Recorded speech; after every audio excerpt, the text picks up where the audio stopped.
Perkenalkan, saya Nurjana Putri Andiana dari kelas 1B dengan NIM A5102501100. Kelompok saya menyanggahi topik perbedaan pendidikan di kota dan desa. Nah, menurut pemahaman saya, pendidikan merupakan fondasi utama dalam membentuk kualitas manusia dan menentukan arah masa depan bangsa. Pendidikan tidak hanya berkaitan dengan proses belajar mengajar di ruang kelas, tetapi juga berkaitan dengan kesempatan yang adil bagi setiap individu untuk berkembang, tanpa memandang latar belakang wilayah tempat tinggalnya. Namun, realitas pendidikan di Indonesia menunjukkan adanya ketimpangan yang cukup jelas antara wilayah perkotaan dan pedesaan. Dari hasil bacaan yang kajian dan saya pahami, pendidikan di kota umumnya berada pada kondisi yang lebih maju dibandingkan pendidikan di desa. Sekolah-sekolah di perkotaan biasanya memiliki sarana dan prasarana yang lebih lengkap, seperti gedung sekolah yang layak, laboratorium, dan perpustakaan, serta akses internet yang memadai. Kondisi ini tentu sangat mendukung proses pembelajaran yang lebih efektif, kreatif, dan inovatif. Selain itu, tenaga pendidik di kota juga cenderung lebih merata dan memiliki kualifikasi yang lebih tinggi. Banyak guru di perkotaan yang memiliki latar belakang pendidikan yang baik dan kesempatan mengikuti pelatihan profesional secara berkelanjutan. Hal ini berdampak langsung pada kualitas pembelajaran yang diterima oleh peserta didik. Berbeda dengan kondisi tersebut, pendidikan di wilayah pedesaan masih menghadapi berbagai tantangan. Banyak sekolah di desa yang kekurangan fasilitas dasar seperti ruang kelas, buku pelajaran, hingga akses teknologi pembelajaran. Bahkan tidak sedikit sekolah yang berada dalam kondisi bangunan rusak. Selain itu, distribusi guru di daerah pedesaan masih belum merata. Guru profesional cenderung lebih memilih mengajar di kota karena faktor kesejahteraan dan fasilitas pendukung yang lebih baik. Menurut saya, masalah ini tidak hanya berdampak pada kualitas pembelajaran, tetapi juga pada masa depan peserta didik di desa. Keterbatasan akses pendidikan seringkali membuat mereka kalah bersaing dengan siswa dari kota. Bahkan, ketika ada anak desa yang berhasil menempuh pendidikan tinggi, mereka cenderung memilih bekerja di kota dan tidak kembali ke daerah asalnya. Fenomena ini memperparah kesenjangan pembangunan antar wilayah.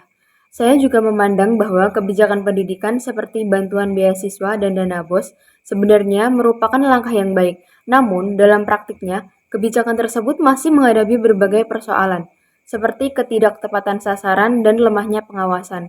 Akibatnya, bantuan yang seharusnya membantu masyarakat kurang mampu justru tidak sepenuhnya dirasakan oleh mereka yang benar-benar membutuhkan.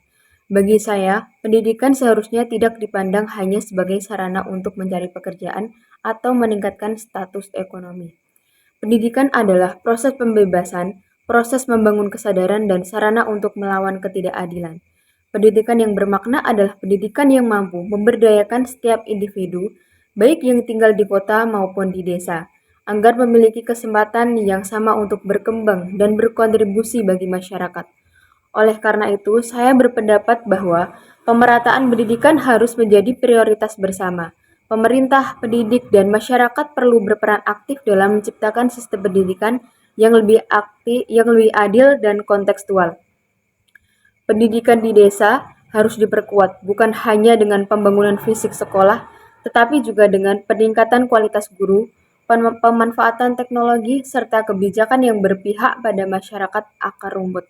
Dengan pendidikan yang adil dan merata, saya yakin kesenjangan antara kota dan desa dapat dikurangi, dan pendidikan benar-benar menjadi alat untuk mewujudkan keadilan sosial serta membangun bangsa yang berkelanjutan. Pendidikan berperan penting dalam peningkatan kualitas sumber daya manusia dan mewujudkan keadilan sosial. Namun, ketimpangan pendidikan antara wilayah perkotaan dan pedesaan masih menjadi permasalahan yang signifikan. Penelitian ini bertujuan untuk menganalisis perbandingan kondisi pendidikan di kota dan desa, serta mengidentifikasi faktor penyebab terjadinya kesenjangan tersebut.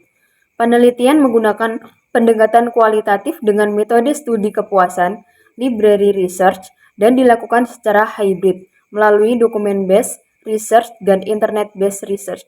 Data diperoleh dari buku, artikel, jurnal ilmiah nasional, dan publikasi akademik yang relevan. Kemudian dianalisis dengan cara mengkaji dan mensintesis temuan penelitian terdahulu berdasarkan indikator sarana dan prasarana, kualitas dan distribusi tenaga pendidik, serta akses teknologi pembelajaran. Hasil kajian menunjukkan bahwa pendidikan di wilayah perkotaan relatif lebih maju karena didukung fasilitas dan tenaga pendidik yang memadai. Sedangkan pendidikan di pedesaan masih menghadapi keterbatasan infrastruktur dan akses. Oleh karena itu, diperlukan kebijakan pendidikan yang lebih adil dan berkelanjutan untuk mewujudkan pemerataan pendidikan. Pendidikan itu ibarat cahaya untuk menumbuhkan harapan bangsa dan membentuk karakter di masa depan. Mari wujudkan harapan bangsa dan berpendidikan di masa depan.